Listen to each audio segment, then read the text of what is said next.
Hi friends, good evening. Today I have come up with a storytelling session with you. I have taken a story from a book, Mossad, The Greatest Missions of the Israeli Secret Service, written by Michael Bar Zohar and Nissim Michel. Dear friends, as there are so many great missions of Israel in this book, I have chosen one story which I like the most, and the story name is Our Man in Damascus. This is a very interesting story of an operation in Syria, and you will definitely like it. So, story starts from the letter, and the hero of the story is Eli Cohen, who was the spy in this story. So, story starts with a letter. My dear Nadia, my dear family, I am writing to you these last words, hoping that you will remain united forever.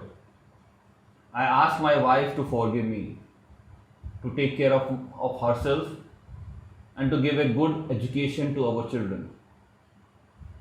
My dear Nadia, you may remarry so that our children will have a father. You are absolutely free in that respect. I ask you not to mourn the past but turn to the future. I am sending you my last kisses. Please pray for my soul, your Eli. So Eli Cohen's story started like 20 years back, like his secret service story started over there. A young, handsome Egyptian guy, Egyptian Jew, who was living in Egypt that time, and he was on his way to reach home. Then he met a person who was his friend as well as a police officer. The police officer informed him that we would arrest few Israeli terrorists today. Eli was in shock. Somehow he reached home and removed his handgun, explosive, and the documents he kept at home. I would like to tell you that he was the member of an operation. The operation name was Lavan Affair, which helped Jewish families who wanted to go to Israel from Egypt. So after Suez War, Eli returned to Israel in 1957, and that time he tried to search a job. After a few weeks of hard work, he got a job of a translator in Amman. Amman, which is military secret service agency in Israel. As Eli knew Arabic, French, English, Hebrew, so he got the job of a translator for weekly and monthly magazine. Soon he was fired from the job, and he did not have the job at the time. Then somebody asked him to join a supermarket that time. He got job there. At the same time, someone introduced Nadia to him, and they got married that time. After working in supermarket for some years, for some months, he again got fired. At the moment, once he got fired, Aman Unit 131 was looking for some qualified and handsome candidate for Damascus, the capital of Syria. So, in the last few years, Syria had few bloody wars with Israel that time, and now Syria was planning something big. What was Syria trying to do? That Syria was trying to cut the water supply of Jordan River to Israel. Here in Israel, since like in 50s, Israel had already tried or launched a project of huge pipelines and canals, and he and Israel wanted to get the water from Jordan River, which used to pass through the Israel that time. But Syria wanted to cut the water for Israel. Syria knew that Israel could not survive without the water of Jordan. So Israel needed an agent in Damascus. Somehow Eli Cohen got selected for training. So I will tell you about the 3-4 kinds of training of him. So training number one, like his trainer used to throw so many objects and on the table, like pen, pencil, eraser, things of that. Then he used to give him 1 or 2 seconds time to look at them and then close his eyes and tell the trainer that what he saw at that time. He also learned to identify type and make of different tanks and aircrafts. His trainer used to tell him to go to newspaper stand, and where he had to pretend to read newspaper while at the time he has to try to find out who was following Eli. The second type of training is that where second trainer taught him small and sophisticated radio transmitter, how to use them. The small and sophisticated radio transmitter. Then Eli sent for physical exams and psychological tests. Training number 3. He was asked that he would get a passport, a French passport, in the name of Egyptian Jew who had immigrated to Africa and came to Israel as a tourist. With that passport, he would stay in Jerusalem for 10 days. Eli would also receive all documents for cover such as his past in Egypt, family, business in Africa.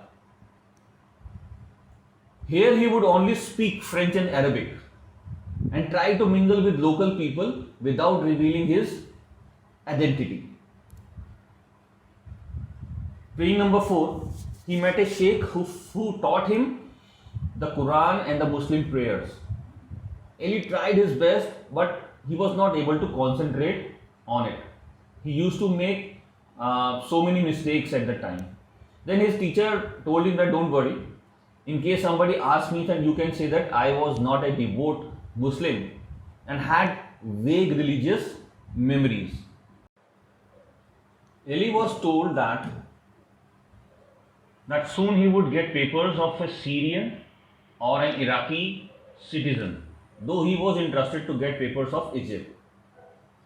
But he was told that Syria and Iraq had not updated population papers yet, so he could not be tracked there. Now, next phase of his training. Now Eli Cohen was Kamal Amin Tabet. He was told that your name is Kamal and your father name is Amin Tabet, so your name is Kamal Amin Tabet. AD alias Kamal had given a detailed cover story for initial stay in Buenos Aires, Argentina, and later stay in Syria. He was told that who was his father, mother, sister, where he used to live, each and every cover story was told him. And same like different kind of cover story Eli had given to his family members. Actually, he did not divulge anything to his family that he was working on a secretive mission.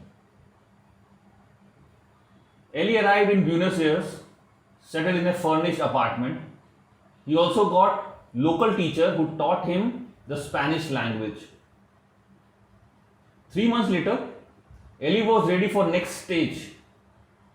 He spoke passable Spanish and knew Buenos Aires well, dressed and behaved like thousands of Arab immigrants living in Argentina's capital. Another tutor taught him speaking Arab with Syrian accent. So his aide, means helper in Argentina, gave him some instructions. So instructions were like that: open an account using this name, start visiting the Arab restaurants, cinemas where Arab movies are shown, and Arab culture and political clubs. Try to make as many as friends possible and establish contact with Arab community leaders. You are a man of means, you are a merchant and a brilliant businessman. You are into import export business, but you are also involved in transport and investments. Make generous contribution in Arab charity funds of Arab community. Cohen was successful, penetrated the core of Arab Syrian community in Buenos Aires. His personal charm, confidence, common sense, and fortunes attracted few of Arabs among the most important in Argentina. He also became well-known figure in Arab circles. He soon met someone who introduced himself as Abdul Latif Hassan, editor-in-chief of Arab World magazine published in Argentina. Hassan was very impressed with the serious personality of the Syrian immigrant, and two of them became close friends. The cultural events at the club were followed by many intimate gatherings in the company of Arab community leaders. Ali made it to the Syrian embassy guest list, and one day Hassan introduced Ali with real and devoted Syrian patriot. Meet General Amin al Hafiz, military attaché at the embassy. Ali seems to have completed the final stage in establishing his contacts. He told Hassan that he wanted to go back to his country, Syria, and would like to serve it. He asked Hassan and other influential Arab leaders to give him recommendation letters, and all of them gave him happily. So Ali came to Israel before final destination to Syria. Ali returned to Israel, spent some time with family, and got additional training of radio transmission code. After a weeks of training, he was able to receive and transmit between 12 to 16 words in a minute. He compulsively read books and documents on Syria, its army, weapons, and its strategies. After myriad briefings of specialists, he himself became expert on Syrian internal politics. The tension of Syria-Israeli border had grown as Syrian regime had weakened since 1948. Long series of military coups had shaken the country. Public executions were common sight of Damascus Square. One after other, hangmen put to death people labeled as conspirators, spies, enemies of the state, and the supporters of former military regime. Now, Ali entered into Damascus. After changing few flights, after changing few passports over, he took a ship, and his aide told him that he would get all the spy equipments with him. And Ali was wondered that how he would cross border of Syria, where customs and immigration controls are thorough and severe. Then his aide told him that he would meet someone on the ship from Genoa to Beirut. Majid Sheikh Al-Ard.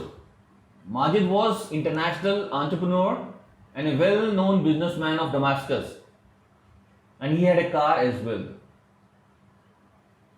Majid helped him to reach to Syrian border, where Ali bribed the Syrian border officer, and Eli somehow passed the Syrian border. Now Eli Cohen was in Syria. Now I'll tell you about where he got house and how he started over there. Eli returned rented a luxurious villa in the classy Abu Ramen neighborhood close to Syrian army headquarters. From the villa's balcony, Eli could watch the entrance to the Syrian government official guest house.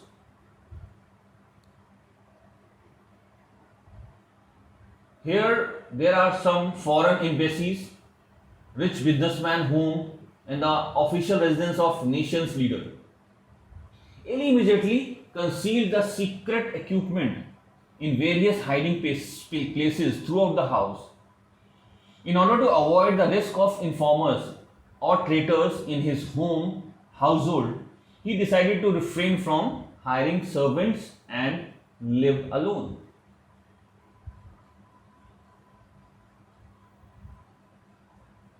The Syrian leaders, both politician and military, were obsessed with the possibility of an Egyptian inspired coup, and Israeli espionage was not an agenda. On the other hand, they badly needed new allies, supporters, and sources of funding, both in Syria and among Syrian immigrants overseas. Kamal Tabayt, the staunchly nationalist millionaire, armed with excellent letters of recommendation, was the right man at the right time. Cohen established his contacts quickly and effectively. His letter of recommendation opened the gates to the high society, the banks, and the commercial circles that had inspired the coup of September 20th. His new friends introduced Eli to the top government officials, senior army officers, and leader of ruling party. Here, after some months, Eli met George Salem Saif. George Salem Saif was a radio show host in charge of Radio Damascus broadcast for Syrians abroad. Both became friends. At the parties held at Saif's house, Eli met several senior officers and well-known personalities and politicians.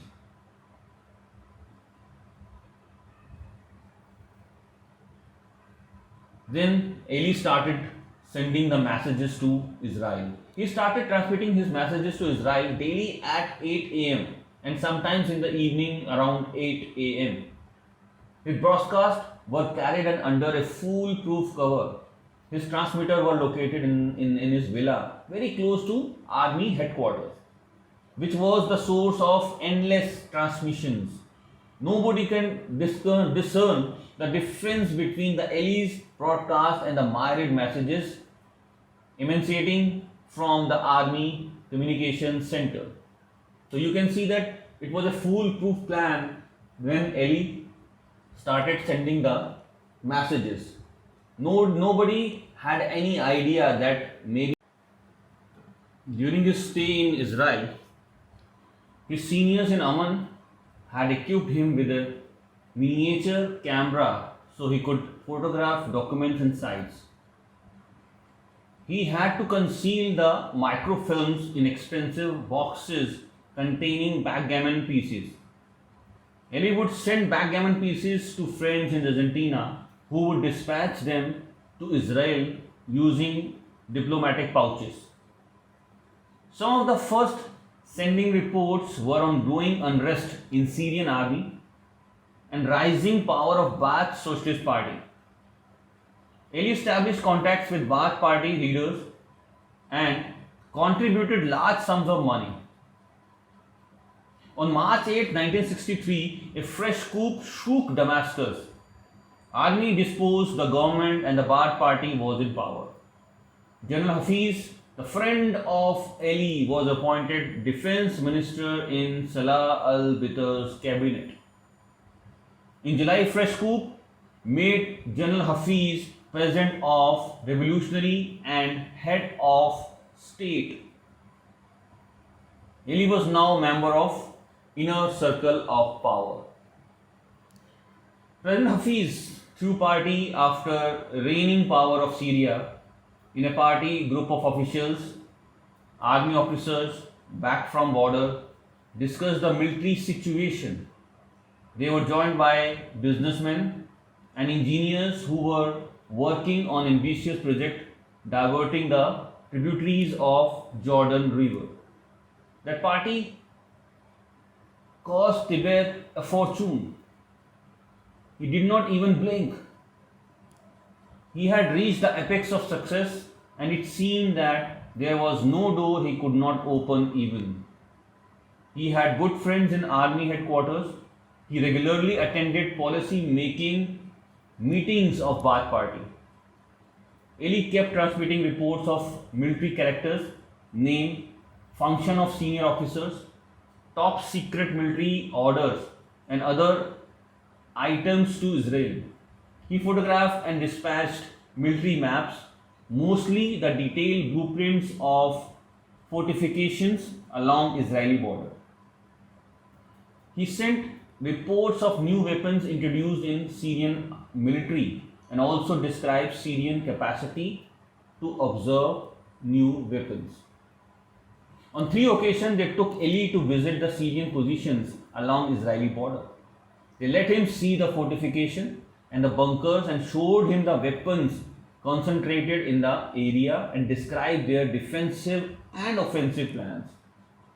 Lieutenant Zahir al-Din took him to Al-Hama military camp where large quantities of new weapons had been stored. On his 4th visit to the Israel border, Tibet was the only civilian in a group of Syrian and Egyptian high-ranging officers. November 13, 1964 was the Wednesday. Syrian positions at the Israeli border, close to Tel Den, opened fire on Israeli tractors that were working in demilitarized zone. The Israeli reaction was formidable. Tanks and the cannons riposted with heavy fire, and minutes later, Mirage and other aircraft joined the battle. The aircraft pounded the Syrian positions, then dived forward the site of deviation of Jordan water, blasted the canals dug by the Syrian. Heavy mechanical equipment, bulldozer, tractors, shovels were systematically destroyed. The Syrian aircraft did not interfere as it had not mastered its newly acquired MiG fighters. Thanks to Cohen, the Israelis were fully aware of the poor state of Syrian Air Force and the inability to go to battle at this stage. The Israelis also had detailed knowledge of Syrian fortification and the water deviation works. They knew exactly what kind of and quantities of weapons were positioned in each base of border. Several months already passed. The Syrian Mukhbarat, the secret services, were high on alert. Alarm had been sounded by Chief Tayara, head of Palestinian Department of Mukhbarat. Tayara noted that since the summer of 1964, almost every decision taken by Syrian government in the evening or at night was broadcast the following day in the Arabic language program of Kol Israel, Israel's government sponsored radio. That means someone was transmitting reports via wireless. Who was that? Where was the transmitter? Syrian army replaced all obsolete equipment and got the fresh Soviet equipments to search the spy. And one day, all army communications were suspended to catch the spy. At 8 p.m., army receiver discerned a single and faint transmission, and that was spy's message. Mukhbarat's squad was with Soviet locators set out at once to find the transmission's location. Unfortunately, transmission stopped before they reached the place, but the technicians' feverish calculations pointed at one direction, the house of Kamal Amin Tabat. That's a big mistake, Mukhabarat officer said.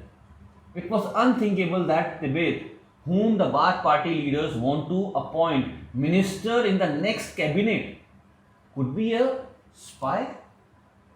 Tibet was above their suspicion, but in the evening, transmission was again located and the Mukhabarat again sent its cars and result was same.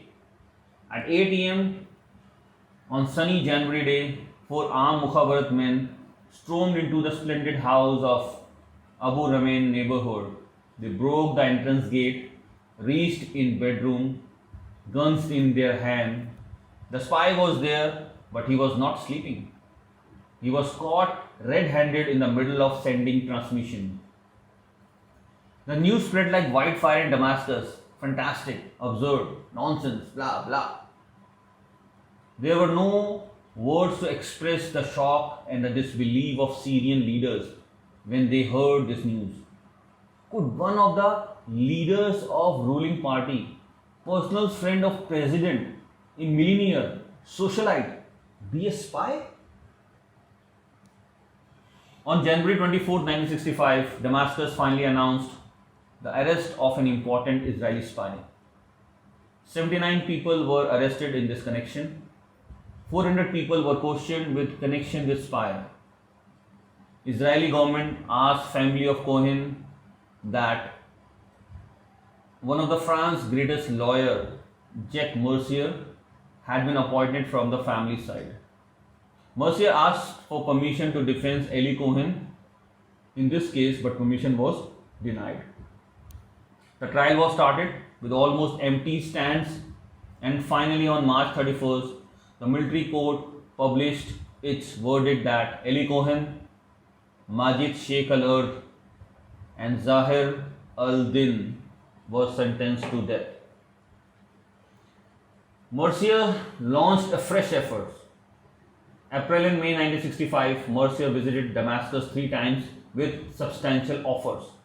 Offer number 1.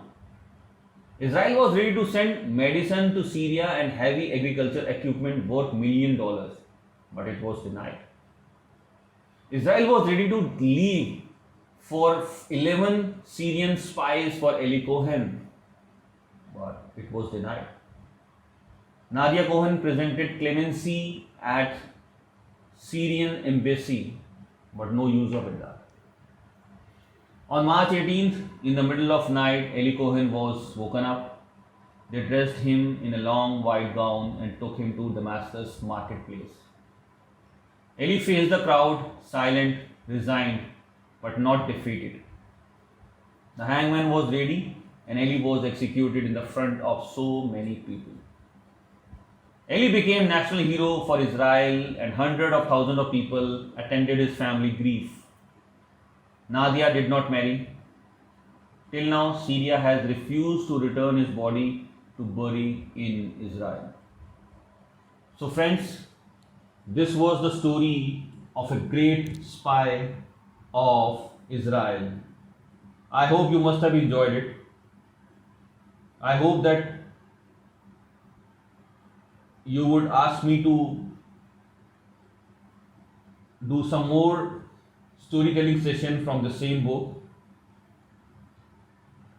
Thank you so much for listening to me. Have a nice day. Goodbye.